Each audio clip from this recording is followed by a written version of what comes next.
Hello, ഇന്ന് നമ്മൾ ഉണ്ടാക്കാൻ പോകുന്നത് സോയ ചാപ്പും കൊണ്ടുള്ളൊരു കറിയാണ്. ഈ സോയ ചാപ്പ് സോയാവടീനെ കുതിർത്ത് അതിനെ അരച്ച് അതിനകത്ത് കുറച്ച് ഇൻഗ്രീഡിയൻസ് ഒക്കെ ചേർത്ത് ഒരു സ്റ്റിക്കയിൽ റോൾ ചെയ്തെടുക്കുന്നതാണ്. ഇത് നമ്മൾ റെഡിമെയ്ഡ് വാങ്ങിച്ച സോയ ചാപ്പാണ്. ഇതിനെ ഒരു 10 മിനിറ്റ് പുഴുങ്ങിയെടുക്കണം. പുഴുങ്ങിയ ശേഷം അതിനെ ചെറുതായിട്ട് അരിഞ്ഞ് നല്ല ബ്രൗൺ നിറമാകുന്നത് വരെ വറുത്തെടുക്കണം. സോയാ ചാപ്പ് ബ്രൗൺ നിറമാകുമ്പോഴത്തേക്കും നമുക്ക് ഗ്രേവിക്ക് ആവശ്യമുള്ള സവോള, തക്കാളി വഴറ്റി നന്നായിട്ട് അരച്ചെടുക്കാം.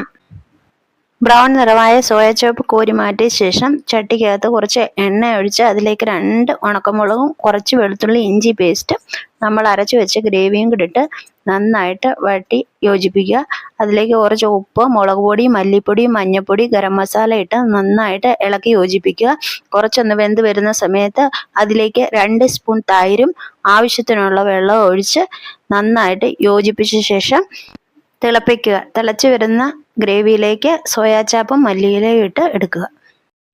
ഞാനിടുന്ന വീഡിയോസൊക്കെ ഇഷ്ടപ്പെടുകയാണെങ്കിൽ ലൈക്ക് ചെയ്യാനും ഷെയർ ചെയ്യാനും സബ്സ്ക്രൈബ് ചെയ്യാനും മറക്കരുത്. താങ്ക്